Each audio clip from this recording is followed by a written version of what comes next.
Modern history series के एक और वीडियो में आपका बहुत बहुत स्वागत है दोस्तों। इस वीडियो में हम समझने वाले हैं वेवेल योजना और शिमला समझौता के विषय में। तो ये जो वेवेल योजना है और शिमला समझौता है, वेवेल योजना आया था कब? तो जून 1945 में। जून 1945 में आया था वेवेल योजना। लॉर्ड वेवेल इस समय भारत के वायसराय थे। ये जो लॉर्ड वेवेल है, लॉर्ड वेवेल इस समय भारत के वायसराय थे और इसके द्वारा कुछ प्रस्ताव रखा गया था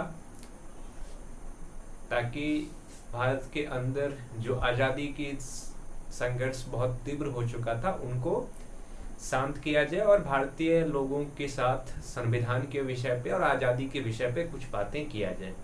तो वेवेल योजना में सबसे पहला चीज जो था वो ये था, अगर हम ये समझें कि इसमें था क्या,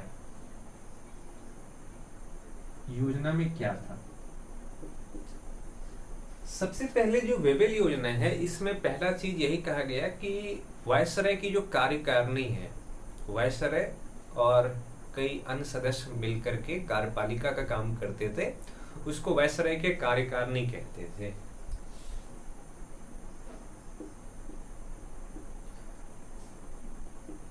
वायसराय की कार्यकारिणी।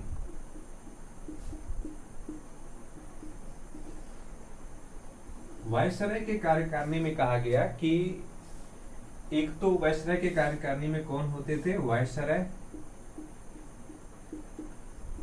और commander in chief. Commander in chief.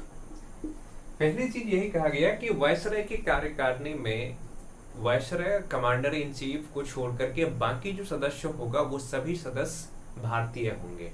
नहीं, ये दो सदस्य कौन होंगे? ये तो ब्रिटिश होंगे,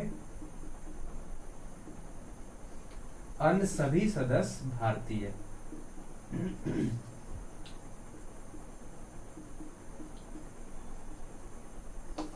अन्य सभी सदस्य भारतीय।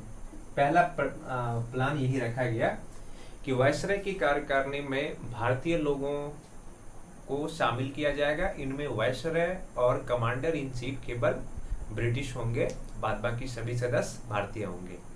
इससे पहले क्या होता था कि वायसराय की जो कार्यकारिणी है, इनमें लगभग अधिकांश सदस्य, या हम ये कहें कि कुछ भारतीय सदस्य थे, लेकिन अधिकांश सदस्य ऐसे व्यक्ति थे जो या तो ब्रिटिश थे या फिर यूरोपीय थे। दूसरा चीज इसमें यह कहा गया कि मुस्लिम और हिंदुओं के बीच किस तरह से सहमति बनाया जाए। तो वेवेल योजना में दूसरा चीज ये कहा गया कि वायसराय की कार्यकारिणी में जो सदस्य होंगे,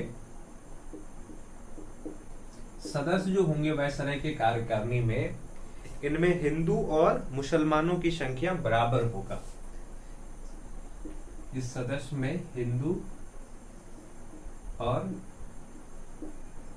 मुसलमान सदस्य की संख्या क्या होगा? समान होगा, बराबर होगा। पहला चीज, यानी कि जो लॉर्ड वेवेल की योजना है, इनमें पहला चीज तो ये कहा जा रहा है कि चूंकि वायसराय के कार्यकारिणी बहुत सारे निर्णय लेते हैं और भारतीय लोग चाहते हैं कि निर्णय लेने की प्रक्रिया में भारतीय लोगों को शामिल किया जाए, तो इसके लिए वायसराय की कार्यकारिणी में जो कमांडर इन चीफ है और जो वायसराय है, इनको छोड़ करके बाकी जितने सदस्य हैं, ये सभी सदस्य भारतीय लोग होंगे, भारत के लोग होंगे।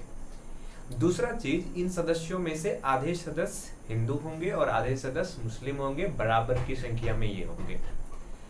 पर जो वेवेल योजना है, वेवेल के द्वारा जो ये योजना तैयार किया गया है, इसको मुस्लिम लीग ने कई आधार पर इनका विरोध किया। अगर हम उसको देखें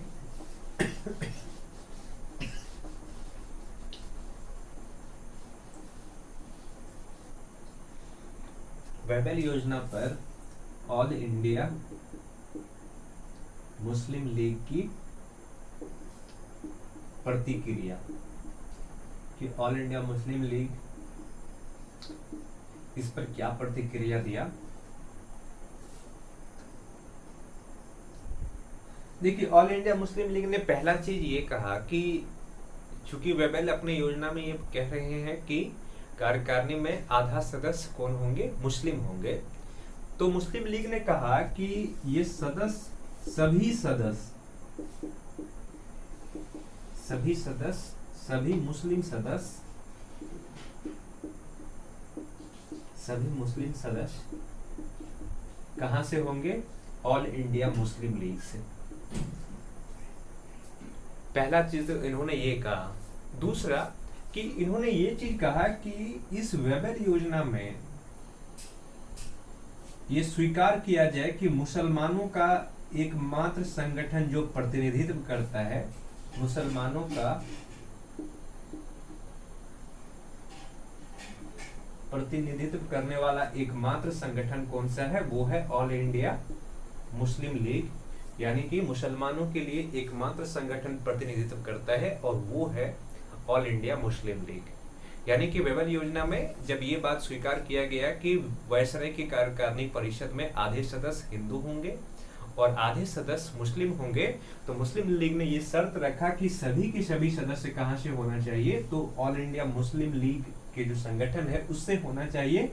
और इस चीज को स्वीकार किया जाए कि मुस्लिम लीग ही एकमात्र ऐसा संगठन है जो मुसलमानों का प्रतिनिधित्व करता है। अगर बाकी किसी अन्य राजनीतिक पार्टी में मुस्लिम सदस्य है भी तो उनको वायसराय की कार्यकारिणी में शामिल नहीं की जानी चाहिए, पहली चीज। दूसरा चीज, अब देखिए लीग को ये चीज भी डर था कि भले ही इसमें बराबर की संख्या में मुस्लिम लीग और जो हिंदू हैं उनकी बातें की जा रही है, पर इसके साथ साथ जो ईसाई समुदाय के लोग थे या सिख समुदाय के लोग थे उनके लिए भी कुछ स्थान सुरक्षित रखा गया था।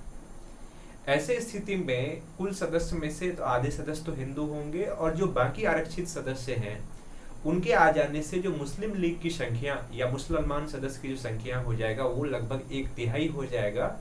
और इस स्थिति में अगर वायसराय की कार्यकारिणी कोई निर्णय लेता है तो चूंकि मुसलमानों की उसमें सदस्यता 1/3 है, तो बिना इसके विरोध के या बिना इसके सहमति के कोई भी निर्णय लिया जा सकता है। इस स्थिति में मुस्लिम लीग का स्थिति कमजोर पड़ जाएगा। तो इन सब कारणों से क्या किया कि मुस्लिम लीग ने जो वेबल योजना था उनका विरोध किया। दूसरी तरफ जो भारतीय राष्ट्रीय कांग्रेस है उनका भी कुछ प्रतिक्रिया था इस पर।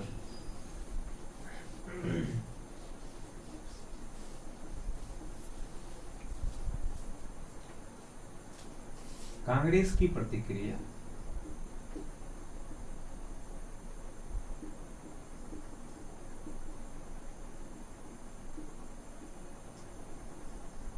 कांग्रेस की प्रतिक्रिया देखिए, जो कांग्रेस है, भारतीय राष्ट्रीय कांग्रेस है, इनका जो सबसे पहला प्रतिक्रिया तो यही था कि देखिए क्या किया गया वेबल योजना के द्वारा, जो भारतीय राष्ट्रीय कांग्रेस है इसको विशुद्ध हिंदूवादी संगठन बना दिया गया। हिंदूवादी संगठन इनको कहा गया। वहीं ये कहा गया कि जो भारतीय राष्ट्रीय कांग्रेस है ये केवल और केवल हिंदुत्व का प्रतिनिधित्व करता है, हिंदुओं का प्रतिनिधित्व करता है, और मुस्लिम लीग मुसलमानों का प्रतिनिधित्व करता है। दूसरा चीज, भारतीय राष्ट्रीय कांग्रेस ये चाहते थे कि भारतीय राष्ट्रीय कांग्रेस से वायसराय की कार्यकारिणी परिषद में जो सदस्य चुने जाएंगे वो सभी धर्मों, सभी पंथों के सदस्य को चुनने का अधिकार दिया जाए, केवल और केवल हिंदू को चुनने का अधिकार नहीं मिलना चाहिए। क्योंकि कांग्रेस के अंदर बहुत सारे ऐसे नेता थे जो मुस्लिम थे, जिनमें कि जो मौलाना अबुल कलाम आजाद थे और कई सारे नेता थे।